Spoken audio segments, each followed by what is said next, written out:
No son conscientes en realidad de la gravedad de la situación que vive el país. La respuesta se puede buscar interpretando dos fuentes poco ortodoxas pero sí representativas. Los sondeos más recientes dicen que la mitad de la población quiere un nuevo gobierno surgido de las urnas y la otra mitad es partidaria de un ejecutivo técnico. Eso quiere decir que un buen número de ciudadanos, al menos la primera mitad, no es consciente de la gravedad del enfermo. O sea, verdaderamente, si estás de acuerdo con un gobierno salido de las urnas, eres un inconsciente, realmente no estás en tus cabales, no sé cuántas cosas más se te pueden decir. O sea, ya estamos llegando a unos niveles de marcha atrás en derechos que ya se han puesto en cuestión por un periódico que en teoría es de orientación de izquierdas, la misma democracia, dando a entender que aquellos que quieren gobiernos salidos de las urnas son poco menos que unos inconscientes, unos ignorantes, unos brutos. ¿De acuerdo? Entonces, y la clave está que, claro, esta es la jugada que necesitan, porque claro, ¿cuál es la mecánica que estamos viendo? Es decir, la mecánica es la siguiente: hay que pagar la deuda, para pagar la deuda hay que hacer un plan de ajuste estructural. Para pagar el plan de ajuste estructural, esto conlleva que hay que reducir los salarios a los funcionarios, conlleva que hay que recortar los derechos sociales, conlleva que hay que machacar salarios, y esto conlleva a su vez que hay menos gente pagando impuestos, y como hay menos gente pagando impuestos, pues resulta que no podemos pagar la deuda, y entonces hay que ir a otro plan de ajuste estructural para bajar los salarios a los funcionarios, para bajarle así, una vez dándole a la rosca hasta el final, porque en Grecia a los funcionarios les han bajado en 2 años el salario un 40%, y aún así tienen la deuda al 25% de interés, ¿vale? Y luego veremos, porque verdaderamente lo que no sale en la tele es que los pueblos no están de pago, y eso es justamente lo que tenemos que aprender aquí. Pero en todo caso, lo que nos gusta a nosotros explicar en estos actos es cómo se ha venido a este nivel de podredumbre de un sistema económico que ya pone en cuestión la misma democracia. ¿De acuerdo? Y claro, aquí hay una cosa que sí que hay que decir muy claramente, que no es un problema de la economía financiera, no es un problema de los bancos, es un problema de la economía real. Es un sistema productivo, el capitalista, el que ha llegado a una sobreacumulación de capitales tal, una sobreacumulación de productos, que no puede darle salida. Así, por ejemplo, y no puede darle salida, y claro, esto conlleva que verdaderamente estamos en un momento histórico más parecido al final del antiguo régimen a la crisis del 29. La crisis del 29 conllevó la Segunda Guerra Mundial y sus 60 millones de muertos, pero es que esto ya no tiene salida alguna. Bueno, y ya diría yo, o sea, podría citar a algunos ministros del país que te dicen que el hundimiento va a ser en 15 días o en 2 meses, pero da lo mismo. En todo caso, ¿cómo se ha llegado a esto? Tenemos un problema en la economía real, ¿vale? Es decir, en el mundo se producen 94 millones de coches y sin embargo hay mercado para 60 millones, ¿de acuerdo? En España, la producción eléctrica, el día que más se consumió el 47% del potencial instalado. Por lo tanto, se entiende que al menos, ¿no?, el 53% sobra. Entonces tenemos que un producto sobre otro, no hay manera de tener beneficios sobre él, porque hay sobreproducción de capitales. Entonces, ¿qué hicieron los capitales? Y es cuando empieza el elemento especulativo, y es cuando se entiende que realmente los límites están en una manera de hacer economía, no tanto en hay unos hombres muy malos que son los banqueros que se dedican a especular y entonces a arruinar los pueblos, ¿no? Sino que, como si hubiera la distinción entre economía ficticia y economía real. No, el problema lo tenemos en la economía real, que es que teniendo una humanidad que podría vivir muchísimo, infinitamente mejor de lo que vive actualmente por las posibilidades tecnológicas, científicas a las que ha llegado, la tenemos verdaderamente hundida en la miseria. La FAO da el dato que la humanidad podría alimentar a 60.000 millones de habitantes, y siendo la humanidad actual 7.000 millones, hay mucha gente pasando hambre. Entonces, esta contradicción, ¿no?, de las potencialidades de una sociedad científico-tecnológica y verdaderamente luego el que no se puede realizar los beneficios en el sistema de la economía real, conlleva que los capitales huyan al terreno especulativo, ¿vale? Y a ver si ahí hacemos negocio. En los 90 fue la Internet, o sea, invertían en dinero en Internet. ¿Cuál era la idea? La idea era que aquí todos íbamos a pedirnos hasta las cañas por Internet, ¿no? O sea, íbamos a tener una vida de Internet. Entonces, verdaderamente, pues una empresa como Google, en el año 2000, antes de que se hunda las .com, con 300 trabajadores y aún con pérdidas, tenía tanto valor bursátil como General Motors, que tenía decenas de miles de trabajadores, porque se habían ido esos capitales que no se podían introducir en la producción porque el capitalismo está encorsetado, se habían ido a la especulación de Internet. Una vez estalló la burbuja especulativa de Internet, de la bolsa, por decirlo de alguna manera, los capitales fueron a especular con la vivienda. Y este es el caso de la subprime. La subprime, esencialmente, es que los bancos concedían créditos a personas que ellos bien sabían que no eran rentables. O sea, no tenían potencialidad de pagar ese crédito, ¿de acuerdo? Pero daba lo mismo, porque ¿qué hacían los bancos? Los bancos cogían estos créditos y hacían con ellos bonos financieros, es decir, hacían un producto financiero. Cogían los distintos créditos, lo metían en un bono, ¿no? Y como dice el chiste, tente mientras cobro, ¿no? Vendían el bono aquí a la compañera, y entonces verdaderamente ellos se quitaban el problema. Porque yo cojo los créditos, son créditos que son del BBVA, y dices, el BBVA da bien los créditos, y entonces, digámoslo así, comprabas estos créditos, que son los bonos, estas son las subprime, ¿verdad? ¿Y qué ocurre? Para colmo de males, ¿no? Eso el banco sabe que no se va a poder pagar, porque ha dado crédito a una persona que es insolvente. El banco, para colmo, lo que hacían otro producto financiero es que hacían seguros sobre los bonos. En el caso que bajaran los bonos que habían vendido ellos, ganaban también porque el seguro les cubría la pérdida que tenías tú, ¿de acuerdo? Entonces llega un momento en que esto estalla también, esta burbuja especulativa salta. Y ahora viene la gracia de la gracia, es que claro, como los bancos y los bonos están arruinados, tiene que venir el Estado a dar, y voy a decir no dar, porque Zapatero me corregiría, Zapatero diría, no le hemos dado dinero a los bancos, ¿no? A prestar, ¿de acuerdo? Una cuantía. ¿Vale? En España ronda, depende si es del ICO, del FRON, no sé qué historias, se decía 150.000 millones de euros. Y claro, prestados, ¿verdad? Pero ¿qué han hecho los bancos? Han cogido los 150.000 millones de euros que le hemos dado entre todos, ¿no? Que se lo han dado al 1% y lo han metido en deuda pública nuestra otra vez. ¿De acuerdo? Al 2, al 3, al 4, al 5, al 25. Entonces, claro, ahora te dicen, ahora tienes que pagar tu deuda. Y claro, se te queda la cara de tonto, no hay otra, ¿no? Es decir, oye, es que aquí lo que ha pasado, ¿no? O sea, es que te he dado el dinero para que tú lo inviertas. Bueno, se aplica bien el mecanismo, ¿no? Es decir, ahora nos dicen que tengo que pagar una deuda que hemos contraído con nuestro propio dinero, ¿verdad? Y es por eso que nosotros decimos que no hay que pagar la deuda, ¿verdad? Es decir, no, es que es un robo, es el robo del siglo, ¿de acuerdo? Y en base a pagar la deuda, a los pueblos se les quiere hacer que entren en plan de austeridad, en plan de ajuste. Por ejemplo, yo vengo de Portugal, porque claro, otra cosa es que los pueblos se dejen hacer, porque por ejemplo en Portugal, el 24, que no sé qué es el 24, el jueves hay huelga general, va a haber una segunda, tercera huelga general ya. Segunda, creo, segunda en el último periodo de tiempo. Porque ¿qué plantean en el plan de ajuste en Portugal? Lo que buscan es que la jornada laboral pase de 8 horas a 8 horas y media. O sea, siendo la cuestión de la jornada laboral de 8 horas la reivindicación histórica con la que se construye el movimiento obrero, se pretende que acabe pasando a 8 horas y media. Lo que calculaban allí los trabajadores con los que nos reunimos, que conllevaría que habría 200.000 parados más. Es decir, subir el paro en torno a un 4 o un 5% estadísticamente. También se tenía que cerrar la mayoría de las líneas de Renfe, la mayoría de las líneas de metro. O sea, el metro tenía que cerrar a las 11 de la noche, salvo 2 líneas que lo cerraban a las 9. O sea, es descomponer el país. Como por ejemplo, el dato del presupuesto de educación de Portugal. Tenían que realizar un recorte en educación de 1.000 millones. Y siendo Portugal un país de 11 millones, un poquito menos que la Comunidad de Madrid.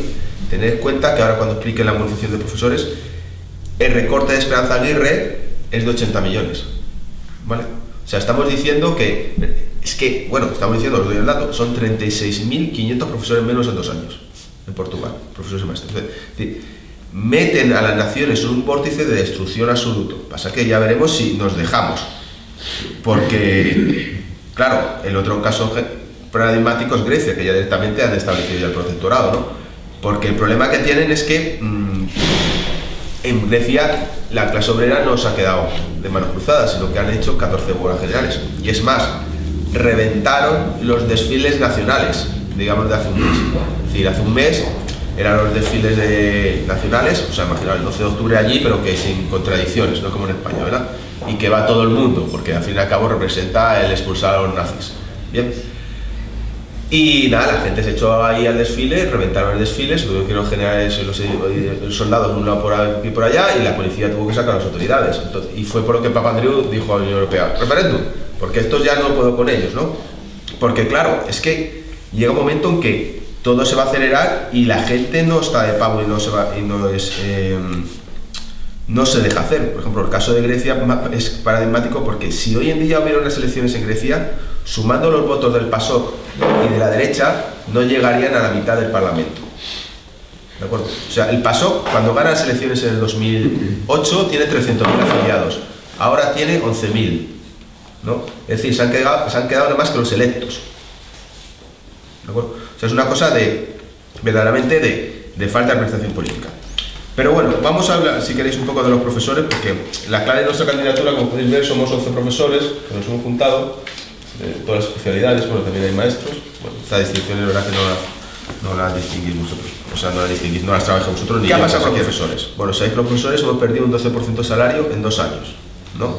Claro, hubo el 5% de recorte a funcionarios, como somos funcionarios, para nuestra gracia, del grupo A, aunque seamos los más bajos del grupo A y ganemos como muchos del grupo B o C y tal cual, significa un recorte del 7,5% del salario base. Súmale la inflación del año pasado más la congelación de este año, un 12% en 2 años, ¿no?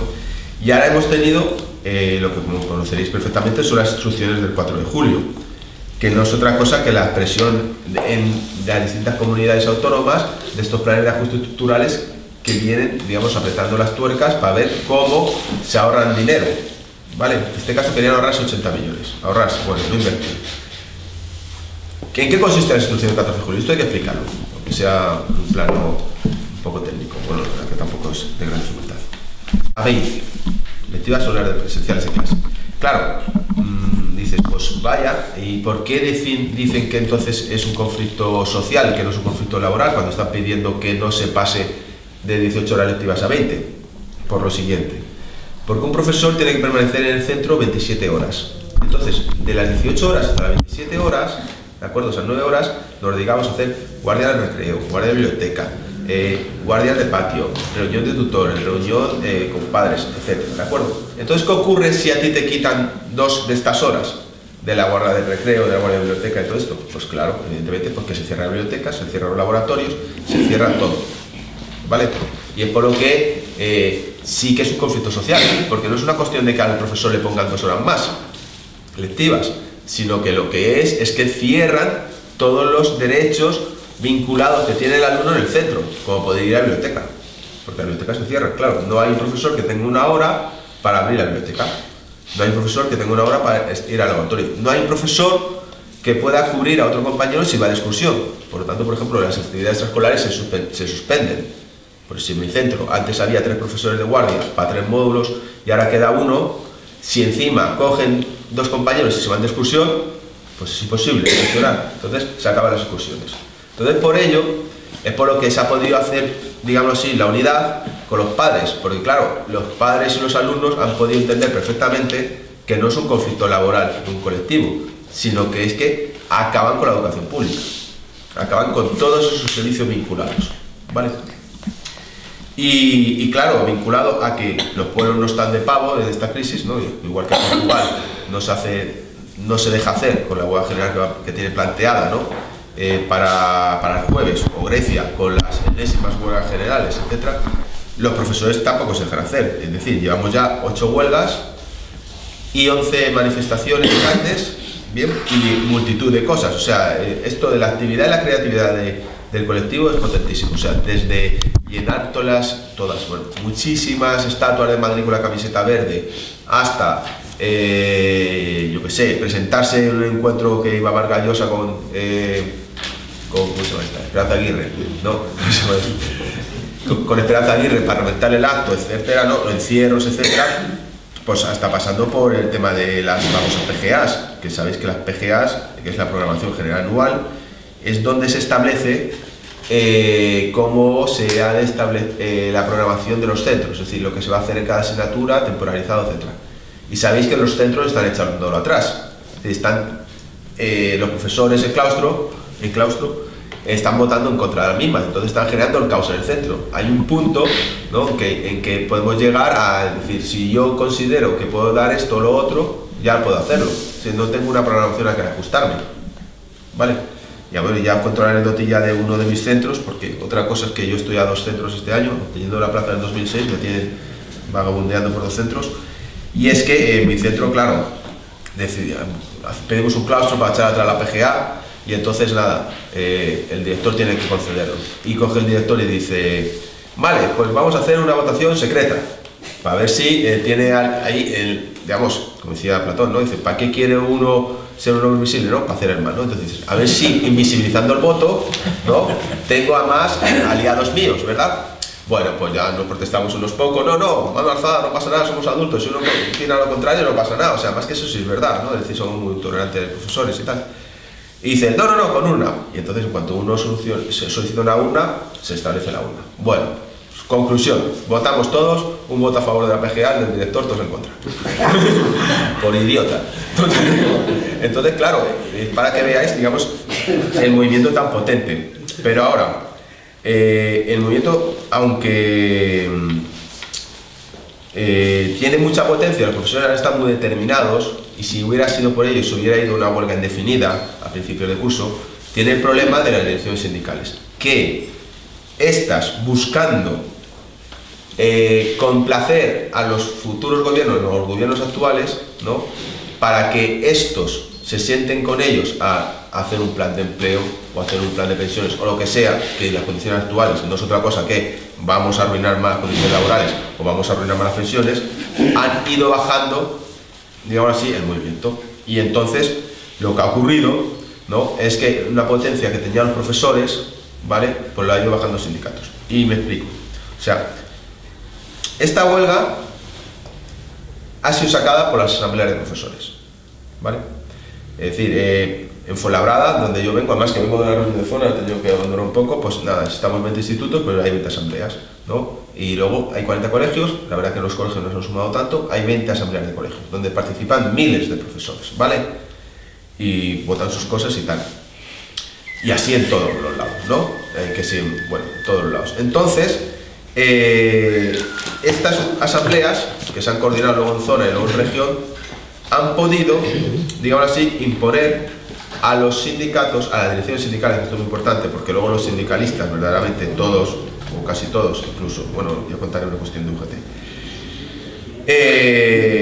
están de acuerdo con seguir la evolución, han logrado imponerle 8 huelgas, ¿no? O sea, cuando decía yo que los profesores han hecho 8 huelgas, es que los profesores han conseguido hacer 8 huelgas, ¿verdad? Aun queriendo ir a una indefinida, porque las direcciones sindicales querían convocar una huelga el 14 de septiembre y aquí hemos cumplido y para casa, ¿de acuerdo? Y le hemos impuesto, le hemos obligado a hacer 8 huelgas, ¿de acuerdo? Es que es así, es un logro, ¿no? Ha habido reuniones de zona donde verdaderamente cogían a lo mejor colegios e institutos y decían, nosotros estamos de acuerdo con la huelga de tal día, tal día, tal día, tal, y si nos convocan alguna más, también. O sea, es una cosa de, por favor, convocarnos huelgas, ¿no? Porque es una cosa de patético, ¿no? Bueno, esto, digamos así, que esto es debido a que las direcciones de los sindicatos, para bajar el movimiento, han presentado como unidad lo que no era otra cosa que sino la unicidad, es decir, ponerse de acuerdo las ejecutivas sindicales, ¿no?, y obligar, ¿no?, a que los trabajadores reconozcan esto como la unidad. Luego, de esta mala praxis sindical se deriva el lado contrario, ¿vale? Digamos así, vamos a decir, ultraizquierdista, ¿vale? Que es decir, no, asambleas e internet es suficiente, ¿vale? Que, digamos así, hombre, hay un punto que se entiende la desazón de los trabajadores con los sindicatos cuando estás pidiéndole que te convoquen huelgas y que quieres una indefinida y estos no hacen nada, ¿vale? Porque cuando los trabajadores lo piden es que se hace asamblea de centro, se vota en el centro, nos reunimos en la asamblea de zona, luego vamos a la regional y yo digo, Fuenlabrada quiere de 18 centros, o sea, de 20 centros quiere 18 indefinidas martes, miércoles, jueves, así 3 veces, ¿vale? Hasta que, y en mi caso, claro, ¿entiendes? Entonces, corolario de esto, por el otro lado, bueno, por este lado, vamos a poner, eran los que consideraban que entre asambleas de internet es suficiente. Bien, y claro, ahí viene el problema, porque necesitamos la estructura del sindicato. Una cosa que hemos aprendido los profesores es que la burocracia sindical, las direcciones sindicales, pueden estar en contra del movimiento, pero necesitamos los sindicatos, porque hay que utilizar su estructura para darle continuidad al movimiento y darle extensión y amplitud. Es decir, si no extendemos los sindicatos, por ejemplo, no podríamos haberlo extendido a nivel nacional, ¿vale? O sea, la gran manifestación del 22 hubiera sido imposible sin los sindicatos, ¿vale? Y por otro lado, para no quedar aislado el conflicto digamos, entre los profesores y entonces ir a un callejón de salida, lo que necesitamos es extenderlo a todos los servicios públicos. Entonces mañana hemos logrado extenderlo a la universidad, ¿vale? Y ya logramos extenderlo a la primaria, porque claro, iban los centros de Fuenlabrada y decían, no, que queremos hacer huelga, leche, ¿vale? O sea, ya digo que está más flojo que en los institutos, ¿no? Pero sí que querían. Entonces, claro, ¿qué hemos aprendido? Y sobre todo yo, porque yo no creáis que yo llevo 20 años en política, pero una de estas te la encuentras cada 20 años justamente, ¿verdad? Una movilización tan masiva, ¿no? De gente, o sea, de gente que hacía año y medio decías, bueno, vaya un sosaina, este era un pavisoso, y realmente luego es una persona pues que pues, brillan todas las personas, la verdad. Esto lo bueno de todo es que la cantidad de gente buena que hay en todos los lados, ¿no? O sea, digamos, el brillo interior que tienen muchísimas personas que realmente no les dejan que aquello aflorezca, ¿no? Porque ya no os cuento, todo el mundo volcaba a hacer web, todo el mundo volcaba a no sé qué, todo el mundo volcaba a hacer de todo, o sea, lo que te diera la gana. Entonces, ¿cuál es la verdadera unidad? ¿No? La verdadera unidad es que las asambleas de centros establezcan su calendario de lucha, ¿de acuerdo? Y los sindicatos convoquen y coordinen, o sea, ayuden a coordinar esas asambleas, ¿no? Y extiendan tanto territorialmente como sectorialmente la huelga, ¿de acuerdo? Porque si no estamos perdidos, ¿verdad? Y hay un punto de esto, ¿no? De decir, como no logremos que estos quieran la victoria, estamos jorobados. Porque fijaros, el 19 de octubre se hizo una huelga sin sindicatos, no salió en los medios. Salió un poquito en El País, que cubrió una gran asamblea que hubo de asambleas, ¿vale? De la Red Verde, que hubo el 20 de octubre. Pero el 19 de octubre hubo una huelga del sindicato estudiantes que tapó, que el sindicato estudiantes también ha jugado a marear la perdiz, que tapó la huelga de profesores del 30 de octubre, que fue una huelga menor, porque claro, sin sindicatos, pues una huelga del 30% de los trabajadores, que cuidado también por otro lado, cuando los sindicatos llaman sin asambleas, como fue la huelga general o la huelga de funcionarios, no van ni el 30%, ¿vale? Es decir, porque yo cuando decía, es que como me envenenaba yo con mis compañeros que los consideraron pavisosos, cuando yo intentaba luchar por hacer la huelga de funcionarios o la huelga general, ¿de acuerdo? Y que no salía, es que en mi centro iban a la huelga 8, fue 8 en la del 8 de junio, y 13 en la huelga general. Y un centro que ahora, en esta huelga de 80, en esta huelga del 19 de octubre sin sindicatos la hizo el 43%, y las demás las hace el 80%. Porque bueno, esto no es el movimiento oficial, no ponemos un bidón en la puerta con fuego, ¿no? Sino el que quiere entrar, entra. Luego pasa su vergüenza porque nosotros le miramos y decimos, tronco, aquí estamos luchando por esto, ¿no? Pero no hay piquetes competitivos, ¿verdad? Entonces, quiere decir que es un centro que hace las huelgas como una máquina hace huelgas, ¿no? Pero que claro, si hubiera la unidad de los sindicatos con los trabajadores, es que no habría ninguna medida de ajuste que nos metieran. Y nada, ya queda ya un poco concluir esto, ¿no? Porque bueno, una vez que hemos entendido, que yo he intentado, que he aprendido en la vida en estos últimos 2 meses, de entender que la unidad, que no es otra cosa que la asamblea y los sindicatos, ¿de acuerdo? Porque una cosa sin la otra, como que o está ciega o está vacía, ¿no? Pues queda lo que a nivel político van a transmitir los compañeros, que yo creo que es por lo que yo he decidido meterme en esta candidatura del POSI, y el primero, y es que hay que buscar una salida política, ¿no? Porque los profesores nos sentimos solos, pero auténticamente, no ya contra la burocracia sindical, sino políticamente. Porque claro, aquí todo el mundo se dice, no, todo por la educación pública. Todo por la educación pública. El PSOE de mi barrio, pum pum, manda una cosa por la educación pública, Izquierda Unida, ta. Pero claro, aquí lo que no es de recibo es que teniendo un Ministerio de Educación Nacional, donde está Gabilondo, teniendo un gobierno de España, donde está Zapatero, no hubieran sacado unas leyes que acabaran con estas instrucciones que encima tienen toda la pinta de ser ilegales, ¿vale? Es decir, ellos hubieran sacado una ley que dice las instrucciones de la Comunidad de Madrid, como las de Castilla-La Mancha, de Navarra, todas ilegales. Y tenemos la mayoría en el Parlamento, ¡pumba!, fuera.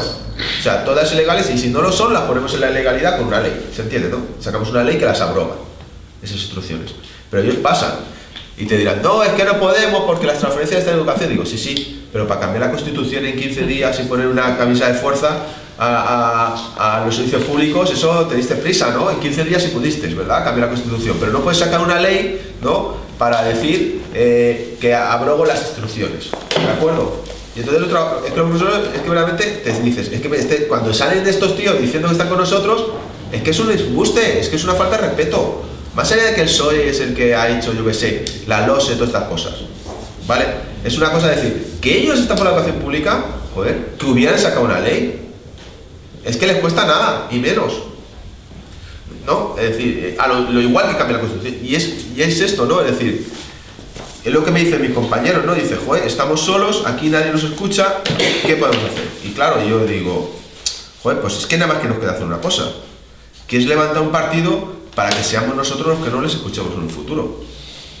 Es decir, es que nada más que nos queda levantar un partido para que en el caso de que llegue alguien, ¿no? Y quiera meter unas instrucciones de este tipo, lo que sea, no pueda.